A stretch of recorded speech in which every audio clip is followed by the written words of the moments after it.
Chers amis, bonjour. Nous continuons notre parcours de découverte de l'encyclique du pape François Fratelli Tutti et nous en sommes à notre 4e étape. Je vous rappelle que la dernière fois, nous avons lu le chapitre 1, les 2 dernières rencontres, nous avons lu ce chapitre-là et nous avons découvert 3 causes des difficultés actuelles: l'absence de grands objectifs pour le développement de l'humanité, l'absence d'une conscience commune d'habiter la maison commune, et puis la perte du sens de la dignité de toute personne. Et puis nous avons travaillé la dernière fois sur 3 axes. D'abord, ce que nous révèle la pandémie, qui nous rappelle que nous sommes sur le même bateau et que nous n'en sortirons que si nous vivons une solidarité, que si nous serrons les coudes comme des frères et sœurs. Voilà. Et puis la question des migrants, on sait qu'elle tient cher au cœur du pape et qu'elle nous dérange, mais que la question des migrants pose la question de la fraternité. Il s'agit de regarder d'abord la personne et leur dignité, de dépasser nos peurs, d'aller à la rencontre. Et puis, la dernière fois, nous avons aussi évoqué les dérives de la communication, ou ce qu'on pourrait appeler l'illusion de la communication avec les réseaux sociaux, entrer dans un regard critique sur ces moyens de communication qui, à la fois, ont leur richesse, mais ont aussi leurs limites, de messages rapides, d'informations multiples, qui peuvent donner l'illusion d'une vraie communication, alors que nous sommes appelés à des vraies rencontres, ce qui n'est pas la même chose. Aujourd'hui, nous ouvrons le chapitre 2, où le pape s'arrête, après ces réflexions un peu générales et ces constats, et avant de faire d'autres propositions, il s'arrête en ouvrant la Bible. Le texte du pape se veut adresser à tout homme de bonne volonté, non pas uniquement aux chrétiens, mais il le fait comme un break pour ouvrir la Bible et lire cette parabole magnifique qu'on trouve dans l'évangile de Saint Luc au chapitre 10, la parabole du bon samaritain, qui va poser la question de la fraternité. Je laisse Guy nous en parler, mais en fait, ce qui est intéressant, c'est qu'elle pose la question de la fraternité, pas de façon théorique. On peut faire une lecture extrêmement pratique, et on va la faire ensemble, et vous l'avez sans doute déjà fait dans votre groupe. Cette parabole, en fait, décrit quelque chose de la situation que nous connaissons. Je te laisse la parole. Merci Eric. Eh bien, je suis heureux de parler de cette parabole. Alors tout d'abord, en préambule, vous avez remarqué que Eric me laisse vous parler du fond de la question, ce qui, pour moi, un honneur, et en même temps peut-être une envie que ce ne soit pas trop clérical, cette approche. Voilà, merci Eric. Alors, vous avez remarqué que la question posée avant que Jésus parle du bon samaritain, c'est une question très théologique. Le docteur de la loi dit quels sont les plus grands commandements. Donc on va s'arrêter sur ce « tu aimeras le Seigneur ton Dieu et tu aimeras ton prochain comme toi-même ». Donc Jésus n'élide pas cette question dite théologique, mais il va y répondre par une parabole. Voilà, parce que c'est à mon avis comme ça que les choses se passent. Nous sommes des êtres incarnés. Qui répond à la question qu'il pose, voilà. Qui est mon prochain? Voilà, tout à fait. Alors, tu aimeras, moi ce qui m'a un peu arrêté, c'est tu aimeras ton prochain comme toi-même. Que fait le pape? Le pape ne répond pas théologiquement. Il rappelle l'histoire de Caïn. Caïn tue son frère Abel. Moi, c'est un acte qui m'avait toujours, lorsque j'étais enfant, vraiment frappé. Et alors, pour quelle raison Caïn tue Abel? Et même parce que Caïn, dit le texte, a apporté ses offrandes au Seigneur, Abel aussi. Abel a été agréé par le Seigneur, mais les offrandes de Caïn, non. Ce qui pose la question, Caïn pensait que Dieu ne l'aimait pas et était jaloux de son frère qui, lui, était aimé de Dieu. Cela l'a séparé de Dieu et l'a séparé immédiatement de son frère, et l'homicide naît immédiatement de la rupture avec Dieu. Donc je trouve cet exemple qui est malheureusement quotidien, à la racine même de ce que va révéler ensuite la parabole. Alors pourquoi il nous dit aimez-vous comme aime ton prochain comme toi-même? Ça voudrait dire donc qu'il faut s'aimer, il faut donc se regarder, être comme Narcisse, se nourrir les uns des autres, tout s'approprier, pas du tout. S'aimer comme soi-même, c'est prendre justement conscience que n'a pas fait Caïn, que Dieu nous aime. Et c'est cet amour qui nous rend capables d'aimer les autres. Nous ne pouvons pas aimer les autres par nous-mêmes. Nous pouvons aimer les autres parce que Dieu nous aime. Hein? Quand il pardonne à la pécheresse, il lui dit, il lui a été beaucoup pardonné parce qu'elle a beaucoup, plutôt, elle a aimé parce qu'elle a été beaucoup aimée. Pour pouvoir aimer nos frères, il faut se savoir aimer de Dieu. Moi, c'est comme ça que je résumerai peut-être un petit peu. Et Dieu ne nous aime pas de manière limitée. Dieu nous aime à la folie, comme dit saint Paul. Hein, parce que saint Paul a fait une expérience de cet amour de Dieu, on va y revenir. Alors, sur la parabole du bon samaritain, je vais simplement vous rappeler qu'il y a une mosaïque de Rubnik que l'on voit régulièrement à l'église, hein, puis que vous pouvez voir ailleurs, où on voit justement Jésus qui prend le samaritain par l'épaule et les deux visages sont collés à tel point qu'ils sont imbriqués et qu'on ne sait pas où est Jésus et où est le samaritain. Alors, ça veut dire qu'il y a deux interprétations. Jésus est à la fois le bon samaritain et il est à la fois l'homme blessé. Et si l'homme est blessé, qui va le secourir, sinon un autre homme? Donc on voit que dans cette mosaïque de Rubnik, tout est dit, et tout est dit de manière visible, palpable, concrète, et non pas de manière théorique. D'ailleurs, Jésus s'identifie et au Samaritain, il y a une croix sur son auréole, et à l'homme blessé. Quand on regarde bien la mosaïque de Rubnik, l'homme blessé, c'est une descente de croix. La position de l'homme blessé, c'est, sur les tableaux classiques, une descente de croix. Donc, le Christ s'identifie aux deux, ce qui va être une des lectures, effectivement, Tout à fait. Alors, on voit bien que le fait que Jésus soit le bon samaritain, j'ai envie de dire que ça c'est classique, mais que cette parabole est une figure de la condition humaine blessée par cette rupture avec Dieu, et l'histoire de Caïn le résume parfaitement. Donc, éloigné de Dieu, on vit dans le ténèbre. J'ai trouvé intéressant que l'homme descende de Jérusalem à Jéricho. Jérusalem, c'est la ville de haute, la ville de lumière, la Jérusalem céleste presque. Où Dieu est présent. Où Dieu est présent. Et Jéricho, c'est une ville basse, au sens physique du terme, elle est en dessous du niveau de la mer. C'est la ville des païens, puisque quand, depuis le monde des beaux, tous les Hébreux pénètrent dans la terre de Canaan, la première ville dont ils s'emparent, c'est Jéricho. Hein. Et Jéricho, les trompettes de la vérité, on va dire, mettent à mal les murailles des ténèbres. Donc, voilà. Donc cette descente de Jérusalem à Jéricho, elle est quand même intéressante parce qu'elle montre bien que cet éloignement de Dieu conduit justement aux ténèbres. Alors Jésus intervient. Il nous le dit par cette parabole, il intervient de trois manières. Il s'arrête. Les deux autres ne s'arrêtent pas. Ils ont mille et une raisons de ne pas s'arrêter. Culturel, il ne faut pas s'approcher du sang, bref, c'est un samaritain, ils sont juifs, on connaît bien les arguments. Mais Jésus dit, ce samaritain s'arrête, on ne sait pas ce qu'il allait faire, il était peut-être un commerçant important, il avait une affaire à traiter. Il s'arrête toute affaire cessante et il prend soin de celui-ci, il le relève. Ça, c'est la miséricorde. Donc, premier exemple, c'est cette miséricorde. Deuxièmement, il le soigne, il prend soin de ses blessures, etc.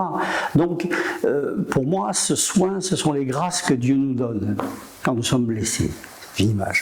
Et enfin, vous avez vu à la fin, il dit « Je te paierai tout ce qu'il manquera, je le paierai ». Alors le payer, c'est racheter, rachat, rédemption, c'est clair, c'est la rédemption. C'est-à-dire que Jésus ira jusqu'au bout du rachat de cet homme blessé, c'est-à-dire de l'humanité entière. Donc voilà, il y a tellement de choses dans cette parabole, me semble-t-il, que les fraternités ne manqueront pas d'explorer ces points. Alors, il y avait un deuxième élément, moi, qui me paraissait intéressant aussi, et on revient à Caïn. Quand Caïn a rompu le lien avec Dieu, il a tué son frère, quand même, eh bien, Dieu le cherche. Et Caïn lui dit, mais suis-je le gardien? Où est ton frère? Suis-je le gardien de mon frère? Bon voilà, pourquoi serais-je le gardien de mon frère? Il est grand, il peut se débrouiller tout seul. Ou alors il y a des instances internationales qui doivent veiller, tous ceux qui ont faim, froid, etc. Pourquoi m'occuperais-je des autres? Donc, si je regarde mon frère, la question elle est sans appel dans l'encyclique. Oui, nous sommes le gardien de nos frères. Alors c'est quoi nos frères? C'est la question posée, le prochain. Alors jusqu'à maintenant, on l'a vu dans la première partie, on a des proches prochains. Les cousins, la tribu, le clan. Alors là, oui, il y a une solidarité, etc. Jésus montre dans cette affaire, en mettant bien samaritains et juifs, que nous sommes, parce que notre condition humaine est partagée par tous. Alors ça, c'est ce que tout le monde doit accepter, c'est évident, hein, sauf ceux qui s'adonnent à des idées raciales, etc. Et nous avons tous le même Père. Et alors c'est un thème que le sage, dit le Père François, le sage Hillel, qui était le maître de Gamaliel, qui lui-même était le maître de Saint Paul. Voilà, donc c'est très curieux de voir après comment Saint Paul, sur cette question-là, se fait un comeback, pas un comeback, un changement complet de point de vue, puisque lui qui défendait la loi clanique des Hébreux contre les chrétiens, se met on le sait, par le terrassement sur le chemin de Damas, à entendre cette voix, qui es-tu, Seigneur, je suis celui que tu persécutes, c'est-à-dire tu me persécutes à travers tous les frères. Donc nous sommes tous frères, c'est indéniable. Et petite remarque, l'enjeu, c'est pas simplement le soin égalitaire. Moi, je suis un peu plus vieux que la moyenne maintenant dans la paroisse. Je suis dans le plein XXe siècle. J'ai vu presque tous les totalitarismes. Je me suis né à la fin de la guerre. Donc, mes parents m'ont rappelé l'histoire nazie. Et puis, j'ai vu le communisme. Le souci, c'était de dire tout le monde doit être égaux. On va répartir les richesses. Comme si le seul soin qu'on pouvait apporter aux autres était de leur donner des biens de consommation de manière égale. Et ben non, on a vu ce que ça a donné.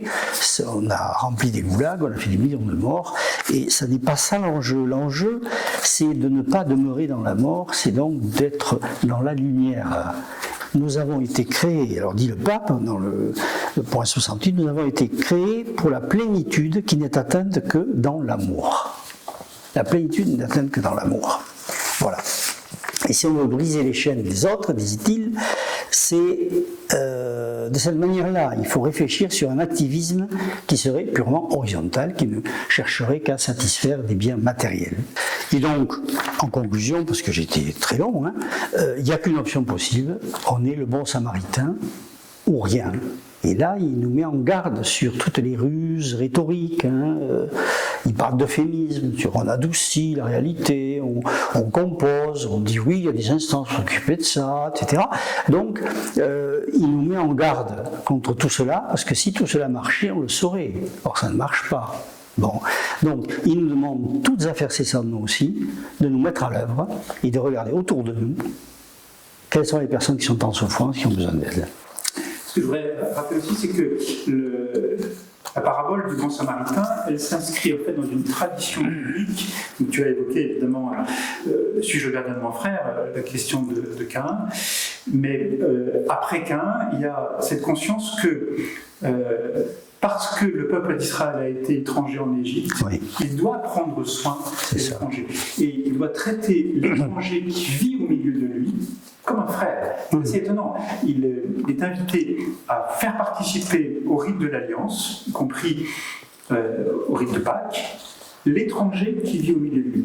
Et donc, la Bible a fait sauter cette espèce de clivage entre Israël et les étrangers, les païens, alors même que Israël est un peuple en minorité entouré de peuples étrangers, dangereux, païens, avec des divinités, dont il faut se protéger. Et le même Israël reçoit la parole de Dieu de ne pas s'enfermer dans un milieu clos, identitaire, aujourd'hui, mais de garder le cœur ouvert à l'étranger qui vit au milieu de lui. Ça me paraît une clé extrêmement importante pour comprendre la parabole en question, puisque la parabole donne le beau rôle à un étranger, qui est un samaritain, qui est en plus considéré, on a ça dans le livre de Sirachide, comme un imbécile, on a vu dans le texte du pape, comme un peuple stupide, et puis comme un peuple hérétique. Et Jésus donne la vedette, entre guillemets, à un étranger. C'est très intéressant.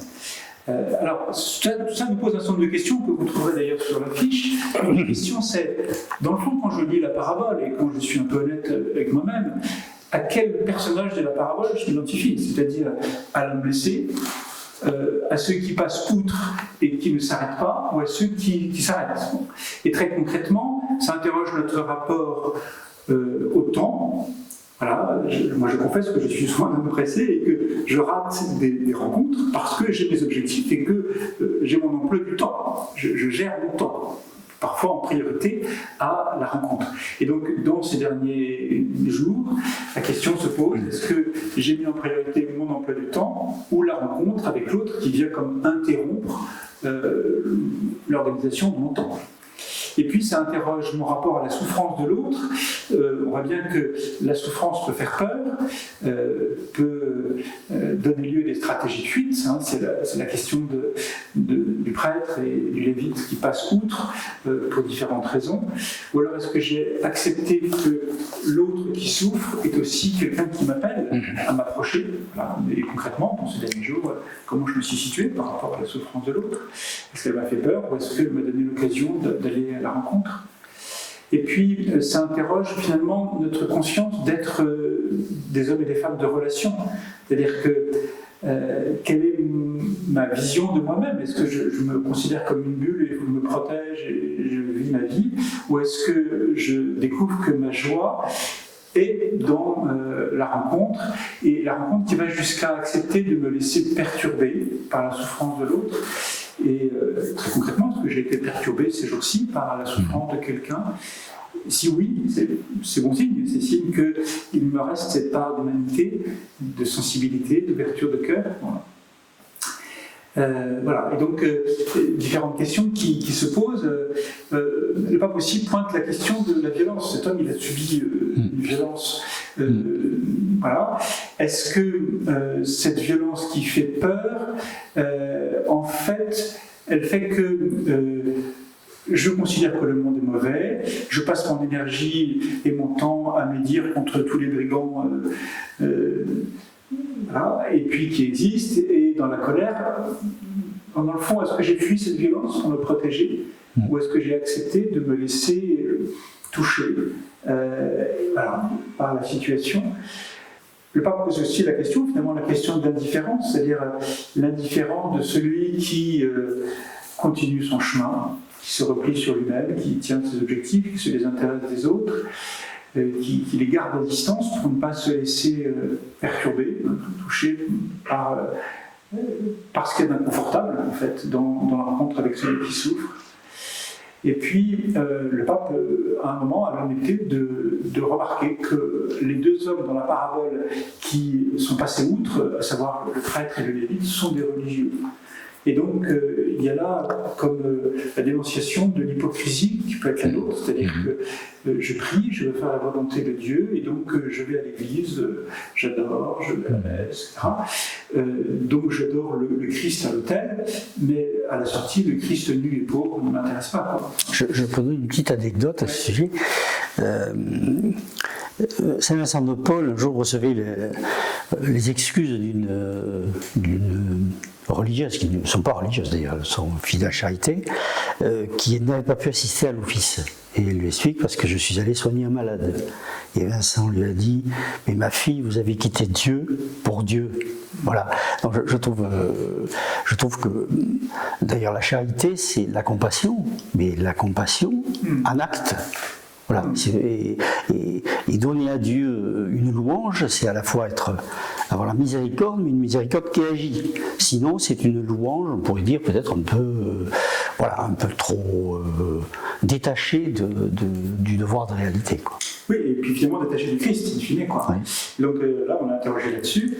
Et puis, on est interrogé aussi sur comment dire, un espèce de fatalisme possible face au mal dans le monde, face à la souffrance, face à tout ce qu'on peut connaître. Il peut y avoir un sentiment d'impuissance, mais qu'est-ce que je peux y faire? Et puis de désespérance qui nous pousserait à baisser les bras. Voilà. Donc on est interrogé là-dessus, alors que le pape nous dit, mais voilà, cette parabole, c'est un encouragement à recommencer chaque jour. Alors que la tentation de se sentir débordé et impuissant est là, nous sommes appelés à tous les jours recommencer sans chercher de remerciements, sans chercher d'autres satisfactions que d'avoir fait ce qui est bien pour nos frères devant Dieu, et sans attendre que le gouvernement fasse tout. Enfin, voilà, il y a à notre échelle quelque chose qui nous est demandé et qui consiste en fait à se faire proche, parce que pour reprendre la question de Jésus à laquelle il répond dans cette parabole, qui est mon prochain, vous avez vu qu'à la fin de la parabole, Jésus renverse la question en disant qui s'est fait le proche de l'homme blessé, c'est-à-dire la question c'est pas qui est mon prochain, c'est est-ce que je me fais proche, c'est la question. Alors voilà, toutes ces questions qu'on entend, qui nous traversent, qui ne peuvent pas nous laisser indifférents, je vous invite à les entendre et comme les fois précédentes, peut-être à prendre un moment de silence maintenant, à relire les questions que vous avez sur la fiche numéro 4, à les laisser travailler en vous, et puis dans la suite de l'échange que vous avez eu ou que vous allez prendre maintenant, de pouvoir exprimer sous forme d'une prière ce que ces questions, ces paroles du Seigneur suscitent en vous comme demande, comme prière. Voilà. Et nous nous retrouverons la prochaine fois, au cours de laquelle nous lirons le chapitre suivant, le chapitre 3 sur l'amour. Bonne fin de rencontre. Merci.